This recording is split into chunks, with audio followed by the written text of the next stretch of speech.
जगाते हैं। एजेंडे की दौड़, ब्रेकिंग की होड़ यहां नहीं होती। होती है तो बस देश की बात। गांव, गरीब, किसान, युवा के साथ नारी शक्ति की, भारत के हर कोने की आवाज, दुनिया में देश के परचम की बात।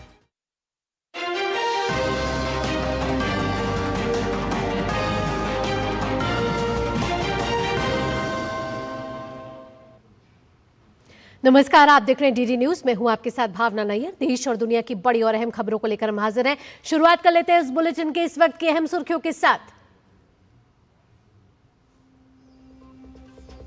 ईरान जंग के बीच डोनाल्ड ट्रंप का राष्ट्र के नाम संबोधन। कहा, जंग में मुख्य रणनीतिक लक्ष्य लगभग पूरे। अगले 2 से 3 हफ्ते में ईरान पर जोरदार हमले के जरिए पाषाण युग में भेजने की कही बात।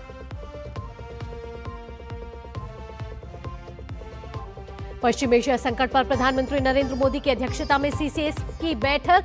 ऊर्जा और खाद्य सुरक्षा की हुई समीक्षा। पीएम ने जरूरी चीजों की उपलब्धता सुनिश्चित करने के दिए निर्देश।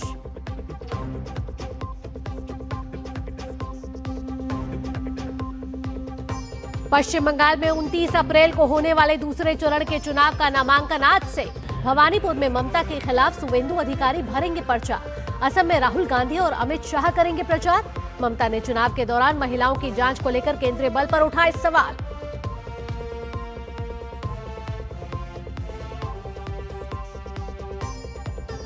संसद के बजट सत्र के अंतिम दिन आज पास होंगे 2 बड़े बिल। राज्यसभा में अमरावती को आंध्र प्रदेश की राजधानी बनाने वाला विधेयक आज होगा पेश।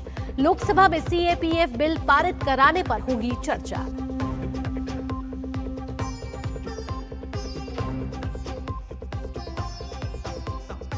नासा का आर्टेमिस 2 मिशन लॉन्च। 1972 के बाद पहली बार चांद की ओर इंसानी कदम। 10 दिन में चांद का चक्कर लगाकर लौटेंगे astronaut.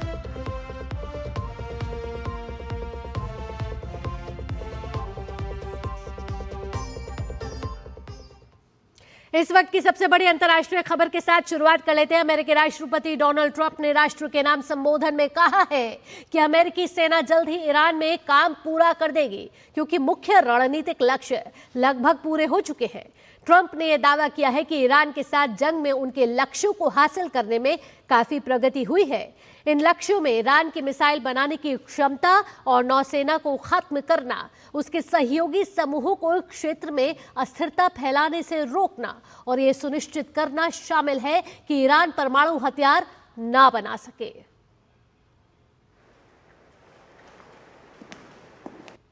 Iran has been essentially decimated. The hard part is done, so it should be easy.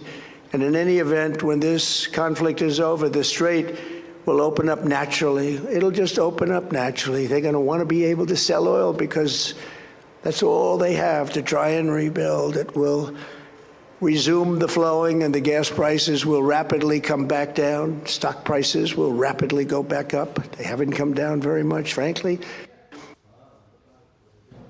Iran जंग शुरू होने के बाद अपने पहले राष्ट्रीय संबोधन में ट्रंप ने कहा कि यह सैन्य कार्रवाई तेल जैसे संसाधनों के लिए नहीं, बल्कि अमेरिका के सहयोगियों की मदद के लिए की जा रही है। व्हाइट हाउस के क्रॉस हॉल से बोलते हुए ट्रंप ने कहा कि पिछले 1 महीने में ऑपरेशन एपिक फ्यूरी के तहत हुई कार्रवाई से ईरान की मिसाइल और ड्रोन लॉन्च करने की क्षमता बहुत कम हो गई है और उसकी हथियार फैक्ट्रियां और रॉकेट लॉन्चर नष्ट किए जा रहे हैं। ट्रंप ने यह भी कहा कि ईरान की नौसेना खत्म हो चुकी है, उसकी वायुसेना बुरी तरह तबाह हो गई है और उसके कई नेता मारे जा चुके हैं। उन्होंने यह भी कहा कि इस्लामिक रेवोल्यूशनरी गार्ड कॉर्प्स यानी कि IRGC को भी लगातार कमजोर किया जा रहा है। Thanks to the progress we've made, I can say tonight that we are on track to complete all of America's military objectives shortly, very shortly. We're going to hit them extremely hard over the next 2 to 3 weeks. We're going to bring them back to the Stone Ages where they belong. In the meantime, discussions are ongoing. Regime change was not our goal. We never said regime change, but regime change has occurred because of all of their original leaders' death. और इसी खबर पर हमारे साथ हमारे संवाददाता चंद्रशेखर जुड़ गए ज्यादा जानकारी के साथ। चंद्रशेखर का रुख करेंगे। चंद्रशेखर, जिस तरीके से ऑपरेशन एपिक फ्यूरी को 1 महीना हुआ, राष्ट्र के नाम संबोधन दिया अमेरिकी राष्ट्रपति डोनाल्ड ट्रंप ने। यूं तो पहले भी कई चेतावनी और धमकियां देते रहे, लेकिन कल राष्ट्र के नाम जब संबोधन दिया, क्या माना जाए इनके मुख्य बिंदु को के आउटकम को देखते हुए कि किस तरीके से ये जो अमेरिकी राष्ट्रपति डोनाल्ड ट्रंप के बयान आए हैं, क्या जल्द ये युद्ध खत्म होगा? देखिए, जो प्रेसिडेंट ट्रम्प की ओर से वहां पर लोगों को संबोधित किया गया है, उसमें कुछ नया नहीं है। वो वही बातें कह रहे हैं जो पिछले लगातार जब से ये मिलिट्री ऑपरेशन वहां पर अमेरिका की ओर से शुरू किया गया है, तब से लगातार जो बातें वो कह रहे हैं, वही बातें उन्होंने यहाँ पर दोहराई हैं।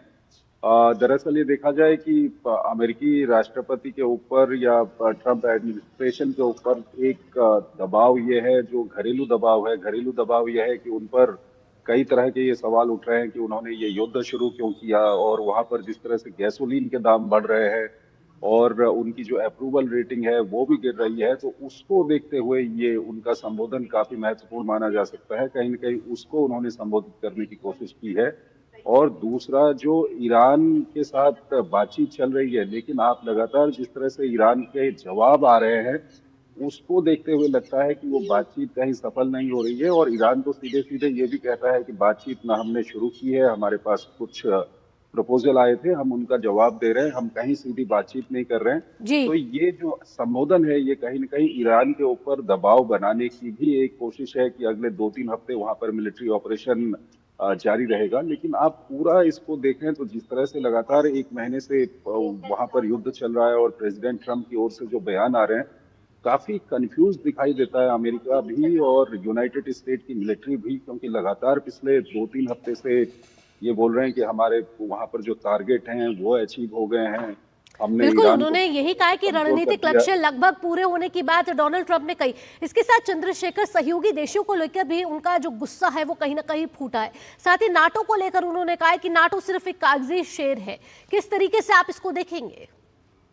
बिल्कुल, देखिए, एक तरफ जो मैं आपको बता रहा था कि किस तरह से वहां पर जो अमेरिका लगातार कह रहा है कि हमारे लक्ष्य पूरे हो गए हैं, हमने ईरान को काफी कमजोर कर दिया है, चाहे ईरान की नेवी की बात करें, एयरफोर्स की बात करें, आर्मी की बात करें। लेकिन उसके बावजूद भी ईरान जिस तरह से रिटेलिएट कर रहा है और कई जगहों पे, चाहे हम इजराइल की बात करें या खाड़ी के देशों में जो अमेरिका के बेसिस हैं, वहां पर वो नुकसान पहुंचाने में कामयाब रहा है। तो ऐसे में अमेरिका कहीं न कहीं, एक अमेरिका की जो अंदरूनी परेशानी है वो भी यहाँ पर दिख रही है, क्योंकि होर्मुज को लेकर के काफी दबाव पूरी दुनिया पर है। खुद अमेरिका में गैसोलीन के दाम बढ़ रहे हैं और होर्मुज को अमेरिका नहीं खुलवा पा रहा है। तो उसको लेकर के कहीं न कहीं अमेरिका का कहना है कि बाकी देशों के लोग वहां पर आए, ये पहले से वो कहते रहे हैं। लेकिन जो यूरोप के देश हैं उन्होंने मना कर दिया, नाटो के देशों ने मना कर दिया, तो उनका गुस्सा कहीं न कहीं नाटो के लिए भी यहाँ पर फूट रहा है। और पिछले 2-3 दिन से हम लगातार देख रहे हैं कि वो नाटो को लगातार निशाना बना रहे हैं। इसके साथ चंद्रशेखर, जिस तरीके से उन्होंने कहा कि जो ईरान की बड़ी लीडरशिप थी वो मारे जा चुके हैं, और साथ ही एक बड़ी बात ये कह रहे हैं कि परमाणु हथियार हम बनाने नहीं देंगे। ये बात तो वो शुरू से कह रहे हैं, लेकिन उनके जो सुर है वो लगातार बदलते रहते हैं और उनके बयान भी लगातार अडिग नहीं रहते, उसमें भी कहीं ना कहीं वे पलटते रहते हैं। इस संबोधन को हम किस तरीके से देखें, क्योंकि वैश्विक स्तर पर इस समय बड़ा दबाव है? देखिए, जहां तक रिजीम चेंज की बात है, तो अमेरिका इसको कहते रहा था पहले दिन से ही, लेकिन अमेरिका का उस वक्त ये कहना था कि हम वहां पर हमला करेंगे और ऐसी स्थिति वहां पर बनाएंगे कि लोग सड़कों पर निकल के आए। तो लोग भी वहां पर सड़कों पर निकल के नहीं आए, तो ये भी कहीं न कहीं एक अमेरिका की वहां पर असफलता है। इसलिए अब वो बार बार कहते हैं कि रिजीम चेंज हमारा कोई मकसद नहीं था, लेकिन वो ये भी कहते हैं कि रिजीम चेंज वहां पर हो चुकी है। लेकिन वहां पर किस तरह की रिजीम चेंज हुई है, वहां पर खामनेई की मौत के बाद वहां पर दूसरे खामनेई सुप्रीम लीडर बन गए हैं। और चाहे हम राष्ट्रपति की बात करें या दूसरे वहां पर जो लोग हैं उनकी बात करें, तो ये पूरी तरह से वही रिजीम है। तो इसमें भी ज्यादा उनको कोई अचीवमेंट नहीं हो पाया है रिजीम चेंज के मामले में। और जहां तक पेट्रोल और गैस के प्राइसेस की बात है, इसका बहुत बड़ा फर्क पूरी दुनिया पर देखा जा रहा है।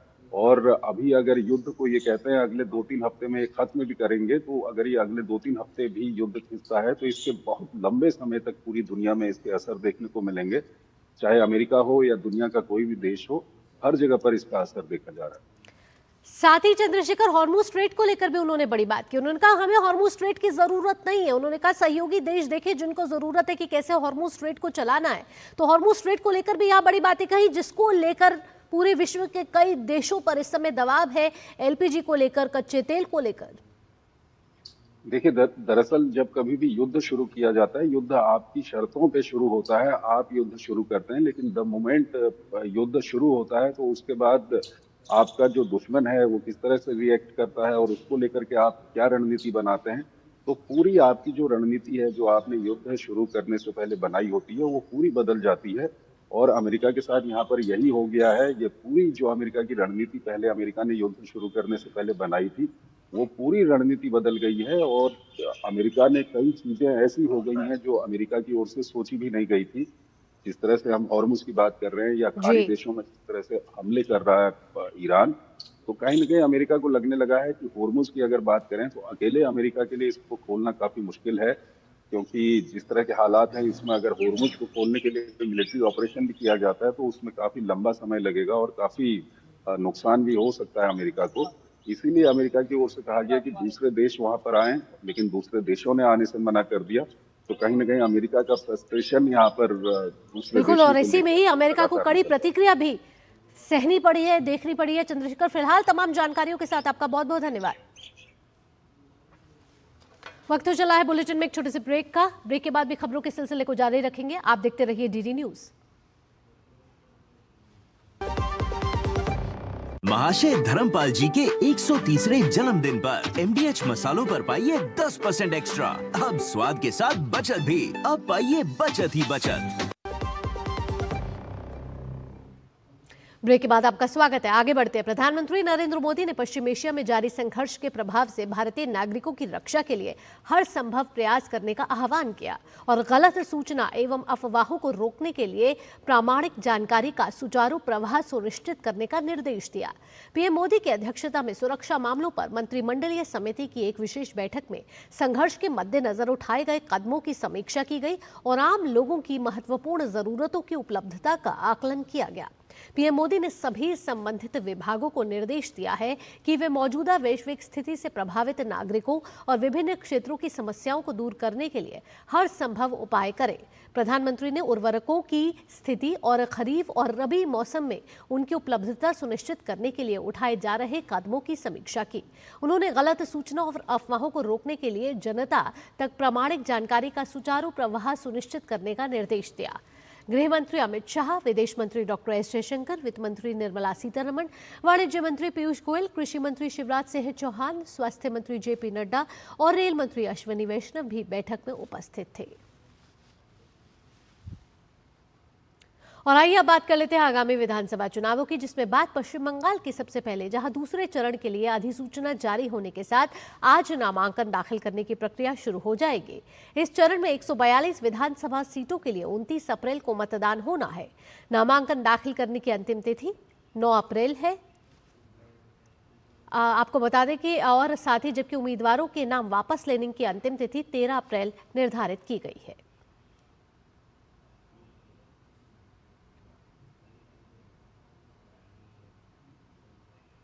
पश्चिम बंगाल के मुख्य निर्वाचन अधिकारी ने राज्य में एग्जिट पोल के संचालन, प्रकाशन या प्रचार पर पूर्ण प्रतिबंध लगाने की अधिसूचना जारी की है।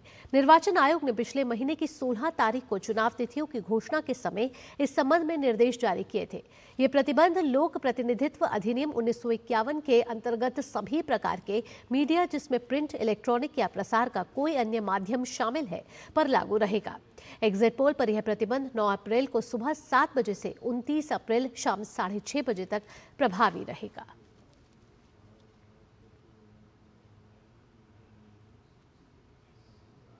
भवानीपुर सीट से भाजपा प्रत्याशी शुवेंदु अधिकारी आज अपना नामांकन दाखिल करेंगे। दक्षिण कोलकाता की भवानीपुर सीट से मुख्यमंत्री ममता बनर्जी टीएमसी के उम्मीदवार हैं। आज केंद्रीय गृह मंत्री अमित शाह शुवेंदु अधिकारी के नामांकन में शामिल होंगे। इसके लिए वे एक रोड शो में भी शामिल होंगे।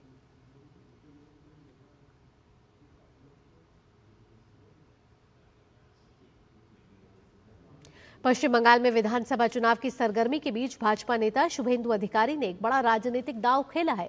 भाजपा के आधिकारिक संकल्प पत्र जारी किए जाने के बावजूद शुभेंदु अधिकारी ने मुख्यमंत्री ममता बनर्जी के निर्वाचन क्षेत्र भवानीपुर के लिए एक विशेष और अलग संकल्प पत्र जारी किया है। शुभेंदु ने अपने इस विशेष घोषणा पत्र में भवानीपुर के विकास के लिए विशेष वायदे किए हैं। इसमें इस बात पर जोर दिया गया है कि मुख्यमंत्री का क्षेत्र होने के बावजूद स्थानीय निवासी बुनियादी सुविधाओं के लिए संघर्ष कर रहे हैं। इस विकास पत्र में प्रमुख वादों में SSKM समेत सरकारी अस्पतालों में दलाल राज खत्म करना, हर घर में नल से शुद्ध पेयजल उपलब्ध कराना और खराब सड़कों की मरम्मत कर बेहतर सड़क ढांचा तैयार करना शामिल है। इसके अलावा पुलिस प्रशासन को राजनीतिक प्रभाव से मुक्त करने, महिलाओं के लिए 24/7 सुरक्षा व्यवस्था और अवैध निर्माण के लिए सख्त कार्रवाई का भी वायदा किया गया है। वहीं आज शुभेंदु अधिकारी के नामांकन के दौरान केंद्रीय गृह मंत्री अमित शाह के मौजूद रहने की संभावना है। भवानीपुर में उनके रोड शो का आयोजन हाजरा मोड़ से सर्वे बिल्डिंग तक किया जाएगा। मुख्यमंत्री ममता बनर्जी अब चुनावी जनसभाओं में केंद्रीय बलों को निशाने पर रख रही हैं। बुधवार को भी बीरभूम के नानूर की सभा में केंद्रीय बलों के खिलाफ उनका नरगल प्रलाप जारी रहा। चुनाव प्रक्रिया को सुचारू रूप से संपन्न करवाने की जिम्मेदारी उठाते रहे केंद्रीय अर्धसैनिक बलों के खिलाफ मोर्चा खोलकर दरअसल ममता बनर्जी केंद्र सरकार के खिलाफ नैरेटिव बनाने की मुहिम में जुट गई है। उन्होंने सभा में कहा कि ITBP के DG यहां आए थे। मैंने सुना है कि उन्होंने निर्देश दिया है कि सभी महिलाओं की जांच की जाए। ভোটের দিন ITBP অফিস DG এসেছিল এখানে। আমি শুনলাম ইনস্ট্রাকশন দিয়েছে সব মহিলাদের যেন চেক করা হয়। মহিলাদের গায়ে হাত দাও, মহিলারা বুঝে নেবে, আমি কিছু বলবো না। गृह मंत्री और भारतीय जनता पार्टी के नेता अमित शाह असम विधानसभा चुनाव के लिए भारतीय जनता पार्टी और NDA उम्मीदवारों के समर्थन में प्रचार के लिए 2 दिन के दौरे पर आज दोपहर असम जाएंगे। अमित शाह नौगांव जिले के कालीबोर निर्वाचन क्षेत्र में असम गण परिषद के उम्मीदवार केशव महंता के समर्थन में आज दोपहर बाद 3 बजे मिस्सा हाई स्कूल में एक जनसभा को संबोधित करेंगे। कांग्रेस नेता राहुल गांधी आज असम का दौरा करेंगे। राज्य के 1 दिवसीय दौरे पर विपक्ष के नेता कार्बी आंगलोंग के बोकाजान और जोरहाट जिले के तीताबोर में विशाल रैलियों को संबोधित करेंगे और उसमें भाग भी लेंगे। अब बात कर लेते हैं संसद के बजट सत्र के दूसरे चरण की, जिसका आज आखिरी दिन है। आज की सूचीबद्ध कार्यवाही के बाद संसद के दोनों सदनों को अनिश्चितकाल के लिए स्थगित कर दिया जाने की संभावना है।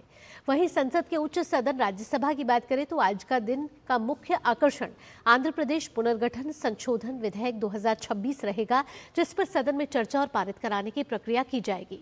ये विधेयक कल लोकसभा से पारित हो चुका है। इसके अलावा विभिन्न मंत्रालयों से जुड़े दस्तावेजों को सदन पटल पर रखा जाएगा। नियंत्रक एवं महालेखा परीक्षक यानी कि कैग की रिपोर्ट भी प्रस्तुत की जाएगी। साथ ही ग्रामीण विकास और पंचायती राज से संबंधित विभागीय संसदीय समिति की रिपोर्ट भी सदन में रखी जाएगी। इसके बाद मंत्रियों द्वारा शिक्षा, महिला एवं बाल विकास, खेल और आवास जैसे क्षेत्रों पर वक्तव्य दिए जाएंगे। इसके बाद दोपहर 2 बजे से 4:30 बजे तक आज प्राइवेट मेंबर प्रस्ताव लिए जाएंगे।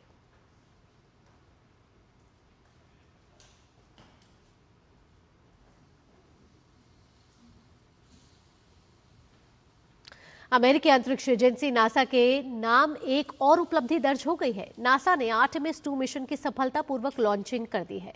फ्लोरिडा के कैनेडी स्पेस सेंटर से भारतीय समय अनुसार सुबह 3:54 पर SLS यानी स्पेस लॉन्च सिस्टम ने उड़ान भरी। साल 1972 में अपोलो 17 के बाद ये पहला मौका है जब कोई इंसान पृथ्वी की निचली कक्षा को पार कर चांद के करीब पहुंचेगा। चारों यात्री इस मिशन के तहत चांद के चारों ओर चक्कर लगाएंगे और फिर वापस धरती पर सकुशल लौटेंगे। ये मिशन कुल 10 दिन का है।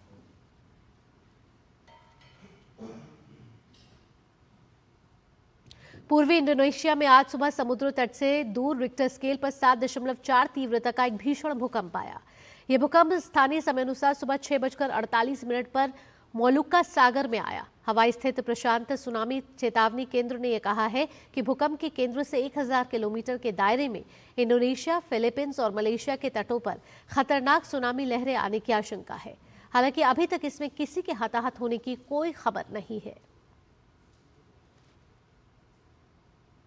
और अब खेल की खबरों का रुख कर लेते हैं। भारतीय पुरुष क्रिकेट टीम जुलाई 2026 में जिम्बाब्वे दौरे पर 3 मैचों की T20 अंतर्राष्ट्रीय सीरीज खेलेगी। इस सीरीज के सभी मुकाबले हरारे स्थित हरारे स्पोर्ट्स क्लब में आयोजित किए जाएंगे। सीरीज की शुरुआत 23 जुलाई से होगी और 4 दिनों के भीतर तीनों मैच संपन्न होंगे। भारतीय टीम का जिम्बाब्वे दौरा ऐसे समय में हो रहा है जब बड़े अंतर्राष्ट्रीय आयोजनों के बीच टीम प्रबंधन को नए और युवा खिलाड़ियों को मौका देने का अवसर मिल सकता है। इससे टीम संयोजन में बदलाव और नए चेहरों को परखने की संभावना भी रहेगी। भारत ने आखिरी बार साल 2024 में जिम्बाब्वे का दौरा किया था, जहां दोनों टीमों के बीच 5 मैचों की T20 सीरीज खेली गई थी। इस दौरे के बाद जिम्बाब्वे की टीम जनवरी 2027 में भारत का दौरा करेगी, जहां 3 मैचों की वनडे अंतर्राष्ट्रीय सीरीज खेली जाएगी। ये मुकाबले कोलकाता, हैदराबाद और मुंबई में आयोजित होंगे।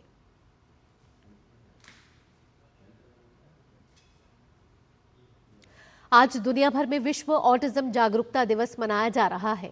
इसका उद्देश्य ऑटिज्म स्पेक्ट्रम डिसऑर्डर के प्रति समाज में जागरूकता बढ़ाना, इससे प्रभावित बच्चों और उनके परिवारों के प्रति संवेदनशीलता विकसित करना और उन्हें बेहतर शिक्षा, स्वास्थ्य और सामाजिक सहयोग उपलब्ध कराना है।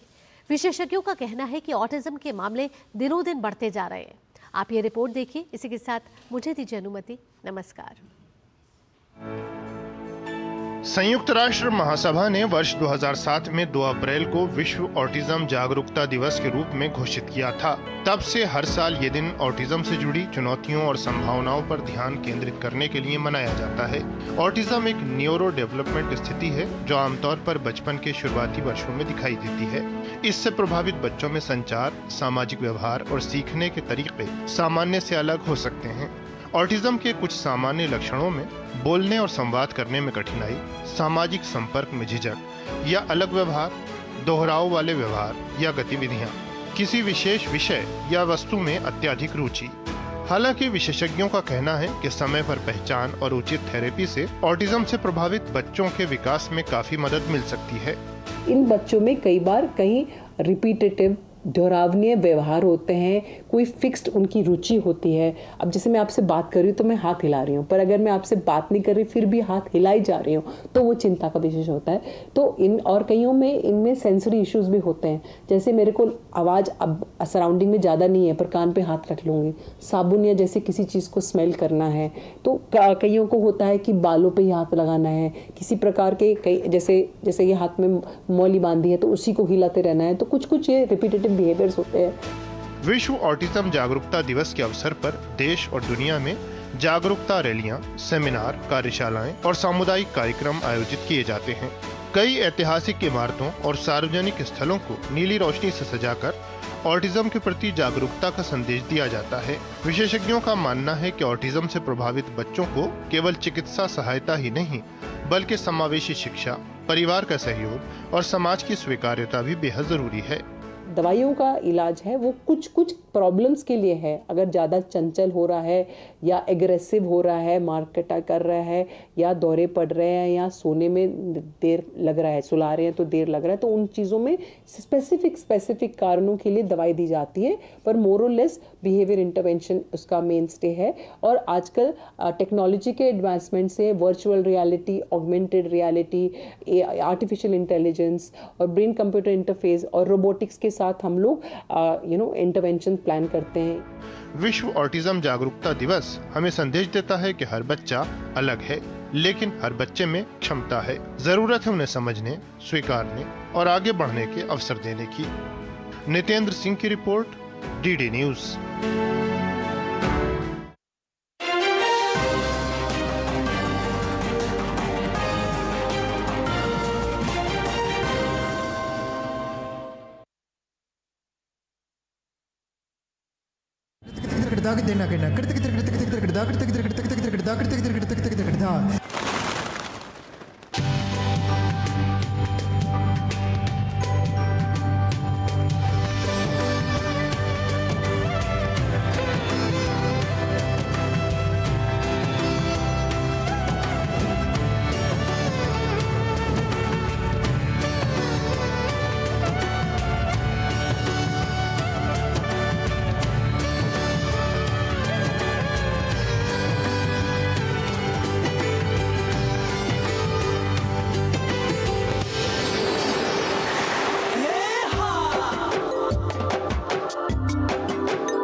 बदला है, तेवर नहीं।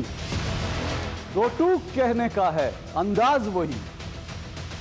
न फेक एजेंडा की बिसात, न झूठ का जाल, सिर्फ तथ्य, तर्क और तीखे सवाल। देखिए मेरे साथ दो टूक, सोमवार से शुक्रवार रात 10 बजे सिर्फ डीडी न्यूज पर।